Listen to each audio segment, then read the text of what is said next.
Thank you for the introduction. So I want to talk about a different population, a numerous population, and that is political activists who are not Edward Snowden. So my first goal in life is to say, please do not just think about Edward Snowden.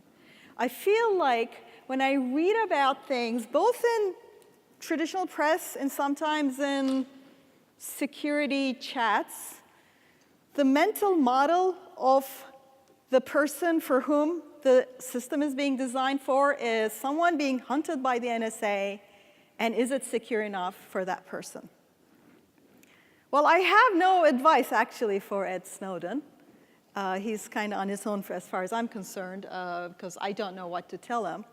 But that kind of thinking and having a mental model of the highest security need person who is either a whistleblower to a major nation state or a journalist investigating a nation state makes us design tools that end up being really insecure for your average political activist around the world.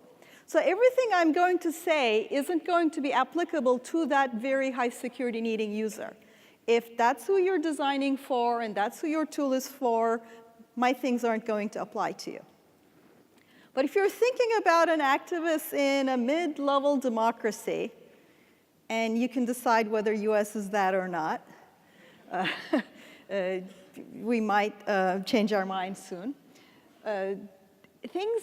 How to design, how to explain is different. And I want to pick up on what was just said about authentication. I've been dealing with this for years because, as he said, authentication sucks. And what have we told people for the longest time? We told them, don't write your password down, make it complex. Every password system I have is like, where is your exclamation mark? So what do people do? They reuse their password. Yeah. They reuse their password, and they use it again and again, and we're back. OK. And that is really insecure. I do two things instead. I tell people, one, to write their password down and put it in their wallet, because that requires physical access. And if a nation state is out to get you, and if they can get to your wallet, they're going to get that password out of you. So write it down if that's the problem, rather than reusing it, because that's a remote threat that allows somebody sitting in a room on the other side of the world to get at you, whereas the one I'm saying, just write it down, requires you to have somebody have physical access to. So for example, when explaining about security keys, I've started talking more and more to people about actual keys and the physical need. And when I talk about this, a lot of times somebody will pipe up and say, but you know, the maid could come into your hotel and be a spy and take it out. And well, yes, if that's your user in mind, there is going to be lots of other things that nation state's going to do. But for the average user, those are not the concerns. So I'm going to start by telling two stories to explain why my non-Snowden people are so different in their needs, and then have some suggestions. So my first story is an activist I chatted with. I formally interviewed in Turkey. And when we met, I texted him on SMS on Turkish networks. Well, why did I do that? Well, because he's not going to turn his phone off. And if they're really after us, they know I'm meeting him. And trying to keep it secret is kind of pointless because I'm interviewing this person. I could try to make Signal work and have it, but it was, at the moment, not at all necessary because I'm going there to interview this person, and I know he's not going to turn his phone off, and our phones are going to walk side by side. Sure enough, though, after I met him, in a part of Istanbul that usually has demonstrations and common things, we had a civilian undercover police start tailing us because we were talking politics. Like, it was really annoying because he's trying to hear us, and we're trying to walk. And then we sit down, and he sits next to the table next to us and is trying to strain us. Now, you're going to say, how can you tell they're undercover? Well, everybody can, because they have a spot, and you see them day after. Everybody knows. They're like, oh, that's that undercover cop. That's your threat model. So I was like, you want to come here and listen to us here? This is kind of going to be difficult for you to try to hear from the other table. And I had this conversation, and I asked this activist, young, in his 20s, I said, aren't you afraid? He said, no. He said, aren't you afraid they're going to know, you're talking to me? He's like, of course not. I want to talk to you. Please, publicize my stuff.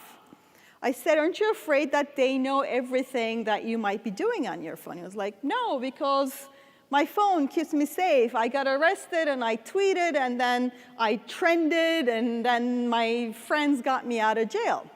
He thinks his phone is actually a security device for him in a very different way. I said, is there anything you don't do because you're afraid of surveillance? He's like, no, and I don't care if they torture me or kill me or do anything. I want to shout my truth, because that's what he's there to do. I said, so is there nothing you're doing different? You're totally fine, total surveillance, the undercover police on the next table, meeting with me, tweeting publicly. He was like, no, nothing, but just one thing. I'm like, okay, what is it that you don't do because of surveillance? And he kind of slumped, and he's in his early 20s. He said, well, I can't really have a girlfriend now. Like, what? Why not? Well, it turns out he was from a family that had lost a son to political violence in the 90s. And he was in line to get married, and his mom had been devastated, as you can understand, by the death of his brother, and had a girl in mind that this boy should marry, which wasn't what this young man had in mind. And he was afraid that if he started dating, that would get leaked to his mom to make his mom sad. And that was the one thing he wasn't willing to do. That was the one line he wasn't willing to cross. He wasn't even going to risk it because he knew he couldn't keep it secret. So he didn't need security for his political communication. He needed security for his personal life. Now, this is an opportunity because this is what we need too, right? So there's an opportunity here. The second thing I want to say about, second story is, it has to work as it comes out of the box. In 2011, I was in Beirut talking to activists who were doing a lot of in and out of Syria live streaming. And I was like, you can be triangulated, right? You should run a 100-meter fiber cable and not get near whatever it is that you're streaming from. And I explained all the things that they would need to do. And they all rolled their eyes because that would slow how they could do this. And they really wanted to get what they were doing. A little while after that, indeed, we had two journalists, Marie Colvin and Remy Olcek, killed by a strike that a lot of people suspect was triangulating their location from the live stream. Now, I don't say this to blame people for poor security, not at all. What I mean to say is that getting that stream out there is why they're doing what they're doing. So if you have a system that requires them not to do it, they're not going to do it because the choice they're making is to do this. So what you have to design is a system out of the box that lets them make that choice out of the box, that there is no way they can get near that whatever's live streaming while it's live streaming and control it remotely.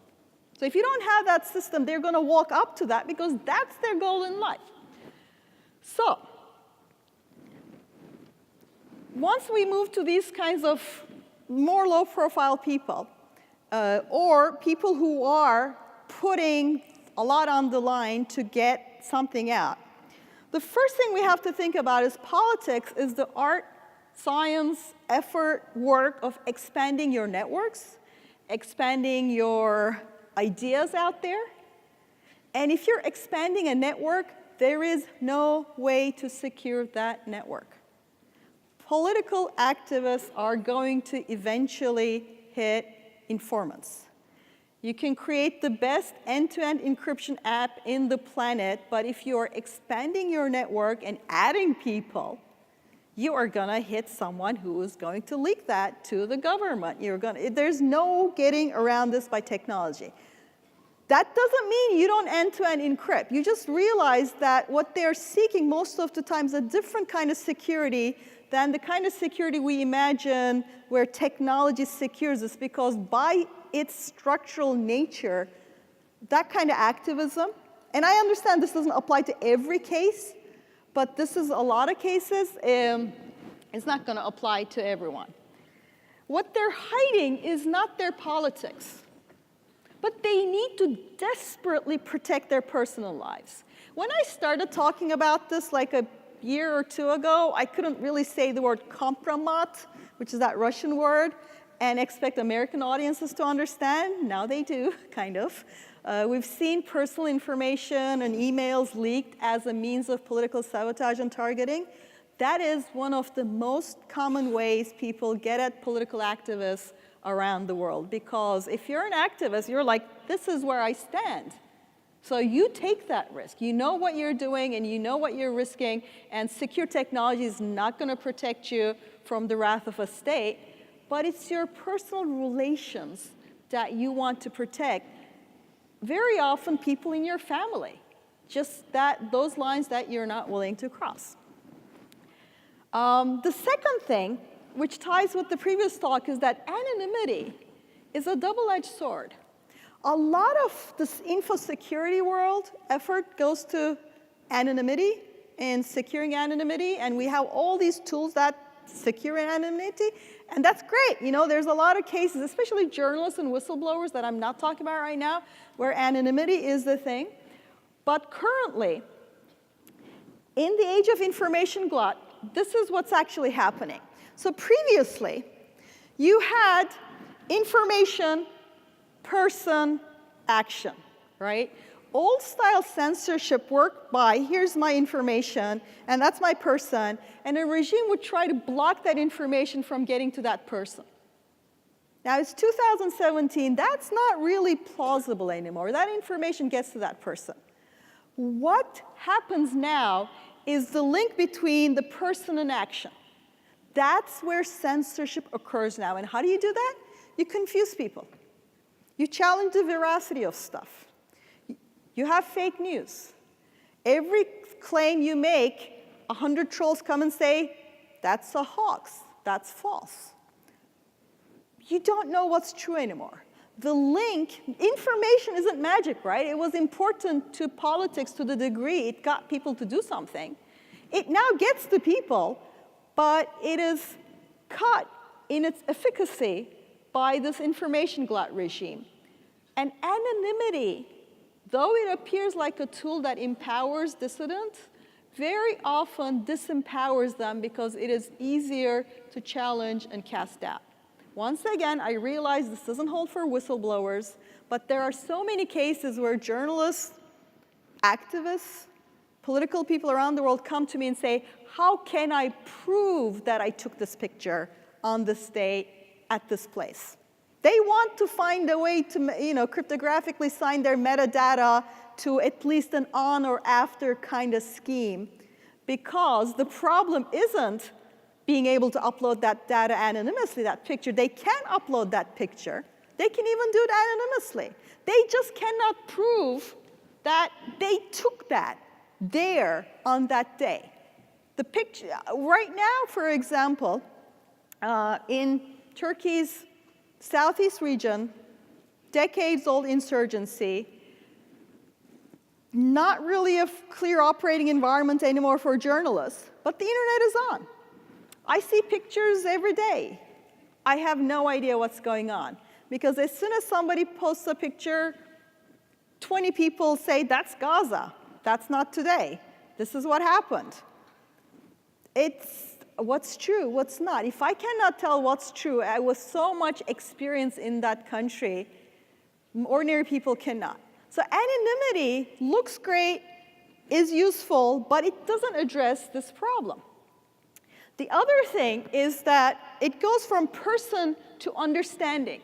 Challenging credibility and clarity of information is part of information security needs. We have to figure out how we can have it so that people can say, here is credible information. This is not an easy problem because this is right now, as far as I can see, an enormous amount of censorship effort is now directed not at blocking, but confusing the understanding. There's a new paper out by Gary King, Jennifer Pan, about what China does.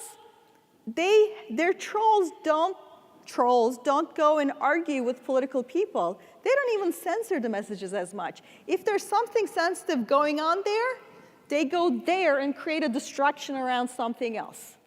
That is the new method of censorship, and that's part of information security. Reliable delivery of messages is part of security, and large networks using a tool is part of security. This is why I flipped 2 weeks ago when Guardian had that garbage piece about WhatsApp. That was really infuriating for me, because what had happened was WhatsApp had a setting that made perfect sense for its billion users because people change SIM cards. And there is as much as a case that you need to deliver that message as a case that you need to hold that message back before verification. And for the user base that WhatsApp has, that made sense. Because reliable delivery, if somebody is like, my phone is dying out of battery, and this is the last plea I can send before I go into a dangerous situation, delivering that message is as important as that scenario in which some state comes and changes your SIM card and pretends to be you. By the time they're doing that, they're doing a lot of other things. But I've seen the former, where reliability being a part of security needs. And activists, most political activists, will default to whatever people are using because, once again, they're trying to expand their network. And that means they're going to go to the tool that most people they know are using. And here we might have this, oh, use Signal, use Tor, really great. I have been trying for years to convert a large number of people to those tools. It doesn't stick because of usability and speed for most of them. And this is the reality. Maybe we can change that reality. Maybe we can have other tools that are as good and as reliable, and we can fund Signal better. But at the moment, that's what's very important. So what are our needs? We need usable, reliable defaults that work for most. But here's what else we need. We need those average tools like WhatsApp to have a one-flip high secure mode. That's what we don't have. We need, because right now I keep instructing people, turn off the backups and do this and do that, and try to use a phone that Facebook doesn't have because of metadata, and remember the messages don't expire. And I know that every time I have to explain this to one more person, the odds that it's going to keep through 3 more iterations, they go down. There needs to be usable, easy settings for people. What else do we need? I talked about this. We need to protect the privacy and dignity of personal life, and this is a great opportunity because you don't have to go to your company and say, I just want to protect political activists in some country. We need to protect the privacy of everyone, and political activists will greatly benefit. This is my desperate need. You can design the best, amazing tool you want. And if you don't have documentation in every language that is going to be used, it might as well not exist. I can't believe this is 2017 and I'm saying this, but even the best tools we have do not have usable documentation. Google has great security keys. I can't have anyone make sense of its documentation. This is ridiculous. This is a large company.